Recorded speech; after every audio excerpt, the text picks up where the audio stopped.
Bonjour, nous nous trouvons dans les locaux de la faculté de psychologie et des sciences de l'éducation. La santé mentale étant une problématique qui touche tout le monde, nous avons été particulièrement interpellés par le dernier rapport de l'ADEPSI, l'association des étudiants en psychologie. Nous avons rencontré Quentin Zongo, membre de l'ADEPSI, pour mieux comprendre les enjeux de cette nouvelle campagne au sujet de la santé mentale.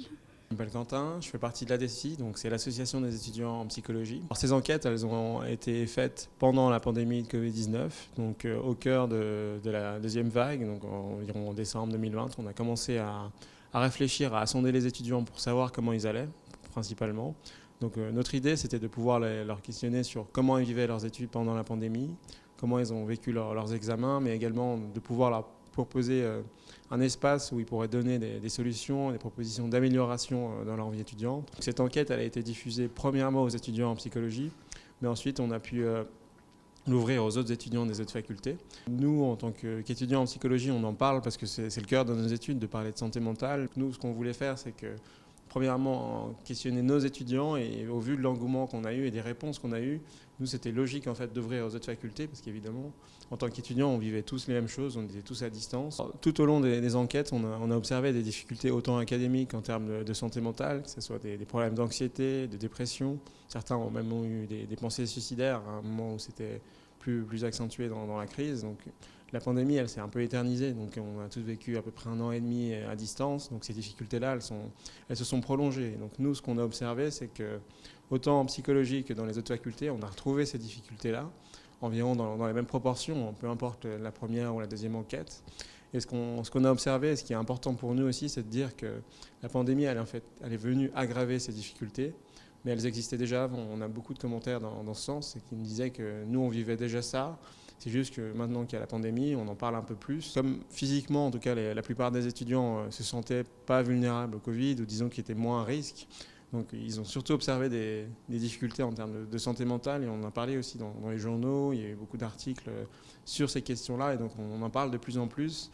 Donc s'il y a un point positif de cette pandémie pour la santé mentale, c'est le fait que les gens commencent à en parler. On s'est rendu compte qu'il y avait des étudiants qui vivaient ces difficultés et en même temps qui ne savaient pas où aller pour trouver des ressources. Donc nous, notre constat, c'était que ces ressources existent parce que nous, on les connaît, mais qu'elles ne sont pas diffusées ou pas connues des étudiants. Et donc, on s'est retrouvé dans cette situation où les étudiants pensaient qu'il n'y avait rien ou que l'Uni faisait rien. Nous, notre but avec cette campagne, c'est non seulement de promouvoir la santé, donc de pouvoir parler du sujet, de sensibiliser à l'importance de la santé mentale au quotidien, mais aussi de pouvoir fournir des ressources à tout étudiant qui aurait besoin d'une aide qui soit financière, psychologique, en termes de vie sociale, de sport, de culture. On a ces stands qui sont présents dans les bâtiments de l'université pour non seulement aller à la rencontre des étudiants, mais aussi être présent au sein des bâtiments. On a une campagne d'affichage qui est justement diffusée aussi dans tous les bâtiments, que ce soit dans les ascenseurs, les toilettes, sur les vitres de l'université, où sur ces affiches, justement, on a repris les témoignages des étudiants pour que ça puisse parler à chaque étudiant qui passerait devant ces affiches. Et sur les affiches, il y a donc un QR code qui renvoie au site de la campagne, où justement sont répertoriées toutes ces ressources qui sont autant en termes de psychologie et de soutien psychologique que des ressources Vide Campus, donc de l'université. Et on a aussi des événements comme des tables rondes, une table ronde qu'on organise pour parler du thème, des podcasts, et également tout au long du semestre, on aura des activités en lien avec la santé mentale. Alors, ce qui se passe, c'est qu'il y a des ressources à l'université pour les étudiants qui ne vont pas bien. Donc ça, c'est une chose, que ce soit le soutien psychologique, il y a les consultations psy du pôle santé, il y a aussi la Psyline, qui est une ligne d'écoute pour les étudiants.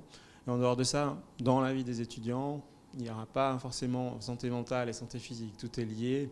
Donc il y a aussi des consultations médicales, du sommeil qui existent. Mais en même temps, il y a aussi toutes ces activités qui permettent de rester en bonne santé mentale.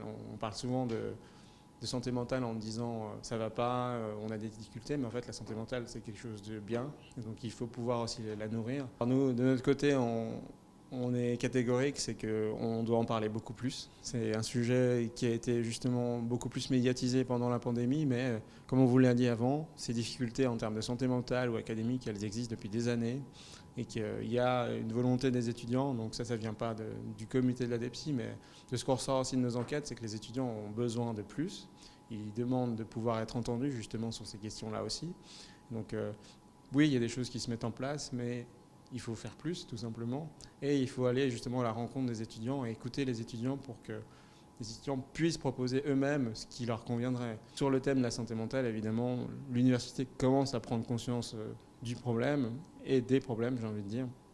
Donc, pour la santé mentale, on a un soutien qui est unanime de la part du rectorat et de l'université. Voilà. Après, ça reste un projet d'étudiants pour d'autres étudiants. Et on a cette collaboration avec Vite Campus, par exemple, où on a hébergé notre site, avec le service de communication qui nous a aidés à organiser.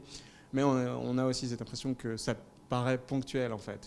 C'est un projet qui est un peu plus gros que d'habitude, qui est médiatisé, qui va sur les murs de l'Uni, qui est un peu original. Donc on part d'une situation où la santé mentale, c'est tabou. Encore, on pense qu'aller mal, c'est être fou, des choses comme ça. Nous, on veut combattre ça. C'est pour ça que cette campagne est là. C'est qu'elle met au cœur de notre campagne le témoignage des étudiants qui vont mal. Et au fond, on est humain, donc on ne va pas toujours bien. Parfois, on ne s'accorde pas le droit d'aller mal aussi. Donc il y a ce tabou qui existe, non seulement à l'Uni, mais c'est quelque chose dans la société, en fait, qu'il faut changer. Nous, on essaye d'œuvrer dans ce sens-là et je pense qu'on avance. En tout cas, moi, personnellement, je pense qu'on est déjà mieux que l'année dernière, qu'il y a 2 ans, et que chaque jour, on avance. Mais évidemment, il faut que ça soit une prise de conscience un peu plus grosse qu'une association d'étudiants ou qu'une université, mais que ça soit au niveau des médias, mais aussi de la société de façon générale.